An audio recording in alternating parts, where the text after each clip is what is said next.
ఈ లారీలు no entry అనేది పెద్ద సమస్యగా మారిపోయింది. ఇవాళ విజయవాడ లాంటి నగరానికి గొల్లపూడి అనేటటువంటి ఒక యార్డుని కల్పించి భారీ వాహనాల అన్లోడింగ్‌లన్నీ కూడా ఊరు బయట ఒక యార్డ్ ఇచ్చి చేపిస్తున్నారు. అలాగే విశాఖపట్నానికి కూడా త్వరలోనే ప్రభుత్వాలు ఒక నిర్ణయం తీసుకొని దీనికి కూడా భారీ వాహనాలన్నీ కూడా ఊరు బయట అన్లోడ్ అయ్యే విధంగా చేసినట్లయితే లారీ యజమానులు సమయం అనేది చాలా వృధా అయిపోతా ఉన్నది నో ఎంట్రీల కారణంగాను. అలాగే మాకేంటంటే ఆనందపురం నుంచి కొన్ని సేఫ్టీ సమయాలు అనేవి ఉదయం సాయంత్రం ఉండటం వల్ల కూడా చాలా ఇబ్బందికరమైనటువంటి పరిస్థితులు ఏర్పడతా ఉన్నాయి.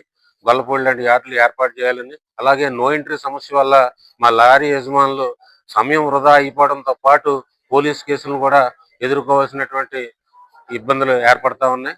అందుకని దీనిపైన కూడా ప్రభుత్వాలు ఏదైనా కృషి చేసి విశాఖపట్నానికి ఒక పార్కింగ్ కానీ ట్రాన్స్పోర్ట్ నగర్ కానీ ఏర్పాటు చేస్తారనే ఉద్దేశంతో మీ మీడియా ముఖంగా ప్రభుత్వాన్ని కోరుతా ఉన్నాము.